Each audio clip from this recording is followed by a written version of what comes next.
Hey everybody! Remember, this disclaimer has my contact information on it, and if you want to support me on Patreon, you get to see preview images, high-resolution images of the completed figures, and for every $10 you get a little minifigure. The link for all this is in the description below.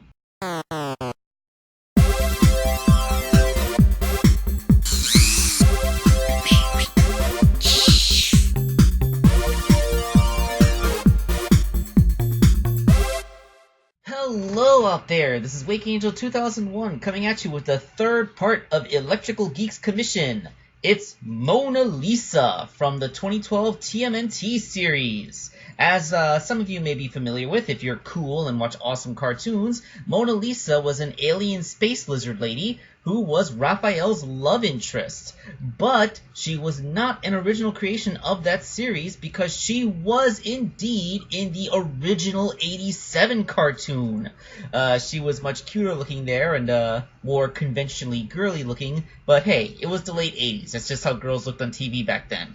And yes, she also did serve the role of being Raphael's basically girlfriend, I suppose you can call it. And something interesting, she actually got a toy back then. Yeah, the hair's the wrong color, and I don't know what's going on with that left arm in that weird pre-assumed pose, but hey, they actually made a toy of Mona Lisa back in the day. Meanwhile, the Mona Lisa from this cartoon was a recurring character in a couple of episodes, a much more explicit romantic interest for one of the main characters, and she didn't get a toy?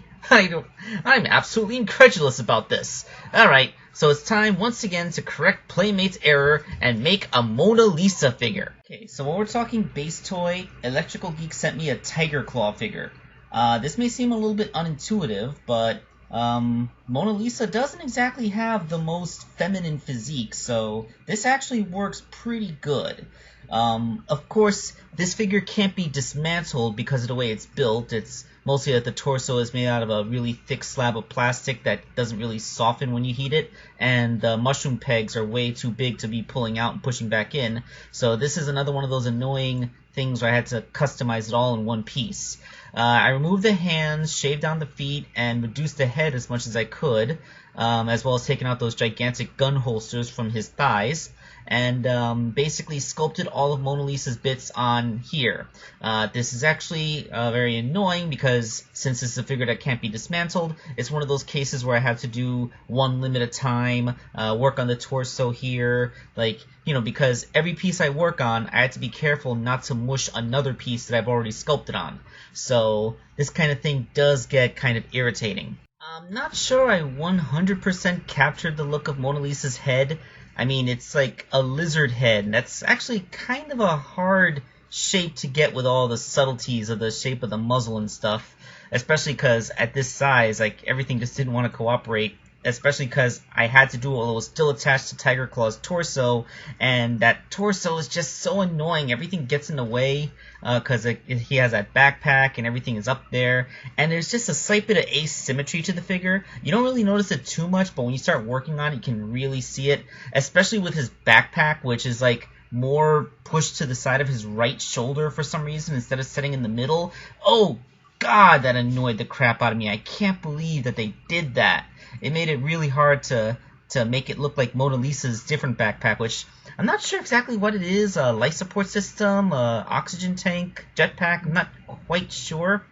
But yeah, like I said, this is all just sculpting all of Mona Lisa's bits onto Tiger Claw, including a really long tail. I decided not to put those weird, that weird mace thing she has on the end of her tail because those points would be extremely fragile and very difficult to get onto the edge of the tail. So once everything was sculpted on, I'm ashamed to say this took me quite a lot longer than it really should have because I had to mix paint colors and I had to buy a new metallic paint for her armor, and I guess I procrastinated a little bit, especially because I was trying to get used to my new job. So yeah, let's the arms are a little bit thick, not much I could do about that without, sanding them down, and I have no idea if they're hollow inside or not, so didn't want to risk destroying them. Let's take a look at the completed figure. Mona Lisa's color scheme is actually quite a bit more complicated. I mean, she isn't exactly a super vibrant character with a whole bunch of different colors on her, The colors are relatively low contrast, but there's actually a lot more than you'd think there are. There's like a grayish blue for her skin with lighter blue spots, and those gauntlets she wears are yet another shade, and then her armor bits are like a sparkly metallic teal, and then she actually, underneath the armor, is like this this weird green legging suit. I imagine that it's kind of built like a leotard or unitard, but like it doesn't have shoulders. I imagine if she takes her armor off, the fan artists have already taken care of that. So yeah, that is Mona Lisa, Raphael's love interest from the 2012 TMNT cartoon. And yeah, can you believe that they didn't make a toy of her? Actually, there's quite a few characters that should have gotten toys that didn't, and I'm noticing that quite a few of them were female. Methinks that this is part of Playmates Toys' casual sexism with their toy lines, which has been a thing since back in the day. Anyway, this is Wake 2001 signing off.